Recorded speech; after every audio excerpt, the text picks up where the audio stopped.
All right, well, as we just heard then, Australia's political leaders have been reunited for the first time in a physical sense in 9 months at today's National Cabinet meeting in Canberra. For her analysis, let's bring in my good mate, Sky News contributor, podcast host, the wonderful Jane Marwick from Perth. Jane, I know a lot of people this year have, said National Cabinet's been a great success. I don't know. Yeah. I mean, I didn't think COAG was that great either, but other than this sort of coordination role and a lot of comfort I think it gave us in those early sort of emergency days, I think it's just amplified, not resolved some of the issues with our federation. I think, they might agree when they're in the room, but they walk out of the room, they go back to their own state jurisdictions and do whatever they bloody well like, don't they? I mean, look at the issues with Victoria. They knocked back the ADF. We've had issues with education. We've certainly had plenty of border wars. Am I fair or am I too tough? No, you're absolutely right. And you and I talked about this at the very start, and I think we were two of the few voices who said we didn't think a national cabinet would be a good idea. And at the time, I think we referenced Paul Keating and never get between a premier and a bucket of money. Look, I can see that it's been collegiate and it's been a good show. So emotionally, I suppose, for the Australian public, people have liked to see it, although here in Western Australia, of course, people have liked to see the fact that Mark McGowan didn't go to the in-person National Cabinet meeting today. I don't think it's been that effective, but I guess it means that the Prime Minister, although his wishes really haven't been followed, he's there, he's certainly doled out the money. I guess it shows that at the very least, Peter, they are talking. But it's also illustrated not only what unites us, but what divides us. So all in all, I'm with you. I don't think it's been a huge success, but then you and I dig down and look at what really comes out of things and how people behave afterwards. As far as news optics go and the way most people absorb their news, I think they think it was a great success. Yeah, it's good PR and marketing because when it comes down to other than writing the cheques, the PM's quite impotent when it comes to all of these issues that really ran in the pandemic. Most of the issues, police, hospital service delivery, emergencies, etc., borders, all of those are within the remit of the state premiers. But it gave the PM a seat almost at their table, not the other way around. So, it's a canny use of spin, if I could say that, from the PM, and good on him for that. But beyond that, I think it fell away in the middle of the year, and I don't know that it's necessarily a great organ to get things done. Interestingly, I listened to Mark McGowan saying, I'm not going to go in person because the South Australian Premier there has only had 11 days without a COVID case, not the 14 that you'd normally have.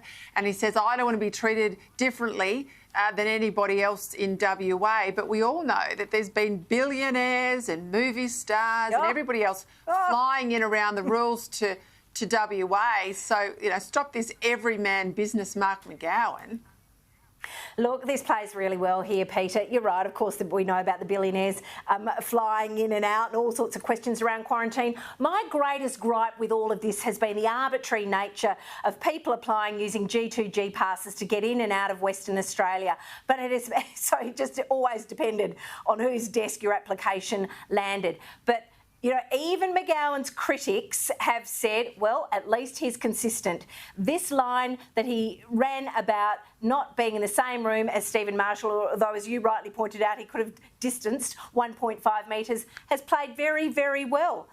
He knows the population of Western Australia. He knows it's worked well for him. It's populism. We've got the election in March. This has worked like an absolute treat for McGowan. Yeah, and when he's on a good thing, a bit like Anastasia Palaszczuk, he will keep it up. I want to go to this very interesting report out about the ABC and a number of its top political panel shows favouring the ALP at last year's federal election. An audit of the Drum and Insiders during the election campaign was found that they showed more positive impressions towards Labor. Now, we're all going to talk about this. This is the ABC. We all pay for it. The findings of a review, it's called the Blackburn Review, were tabled in Parliament Thursday evening, conducted by former BBC advisor Kerry Blackburn. Incredibly disappointing, Jane, but not that surprising. No, not at all surprising. And I think it's important to point out Kerry Blackburn's credentials about being formerly of the BBC, because that's another national public broadcaster. They talk about the bias that was shown, and it is a very, very thorough investigation. I mean, they talk about the fact that, and I was on the air at the time, as were you, and I could see the reaction from people, for instance, about electric cars and things Bill Shorten was talking about, and they say that they were worlds apart from what voters were telling the ABC's own journalists on the ground. These are called, of course, Peter, Vox Pops, where you actually go and ask people what they're saying. And what they're basically showing was that no matter what electors were telling them, they weren't running the lines of what everyday Australians were telling them. They were running, if you like, their own narrative or their own agenda. And that's simply not on. The review was also highly critical of the way the ABC ran the climate change issue too, Jane. Yeah, it was. And the review said it would have been good practice had the ABC perhaps found room for an extended interview or a place on a discussion panel with someone who was able to articulate why the coalition policy is sufficient to address the challenge. The missing perspectives would have enhanced the climate change coverage and would have added to the diversity of the voices. It's a terrific report. Recommended reading, Peter. Ita Buttrose, and I think this is the most damning part, she tried to stop the report being made public. Now, taxpayers pay for the ABC, $1 billion a year. Taxpayers paid for this report. Why aren't they entitled to see it? I mean, what's the ABC trying to hide here? I found this letter extraordinary. Now, bear in mind, this isn't bashing up the ABC. Sky News, you get opinion on Sky News. It's a commercial operation. The ABC is paid for by you, the taxpayer, and it must be impartial. I worked at the ABC. I took that charter very, very seriously. This letter from Ita Buttrose lists all these reasons why this report should not be made public, including interfering with the development of program material. And they basically say that they wanted this report, but only for the ABC to see editorial managers' points for discussion. They cite the federal court, she cites the parliament, and it says that the ABC should be permitted to operate in a confidential way with respect to its program material, and goes on and talks about the interference with the rights and interests of third parties, but then says those third parties... Yeah, it is rubbish. It's rubbish because that is a commercial in confidence argument that you might find a for-profit media outlet run. These guys aren't for-profit. They don't have to go out in the marketplace and get themselves an audience. If no one watches it, they still get their $1 billion per annum. So trying to say we need to keep this stuff in-house because it might advantage our competitors, that's rubbish because there's no other competitor out there in the marketplace that gets $1 billion landed on their balance sheet each and every year. Look, there is no other competitor. When you look at it, this is a public broadcaster. Their duty, the charter, is to provide fair and balanced coverage to the Australian public.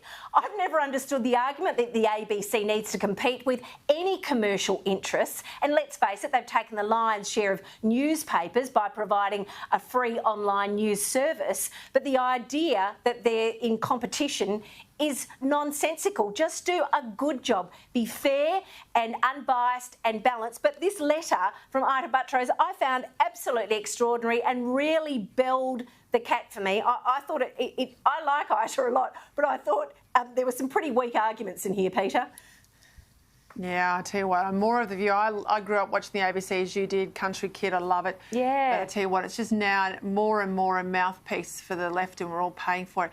Friday feedback. End of a long, long year. I want to ask you a question. You're in the hot seat tonight. I've been asking everybody for the past couple of weeks, what's been a good takeout? I mean, I know 2020's been tough, but I think in adversity you find, you test your mettle and you find a bit of a silver lining where you can.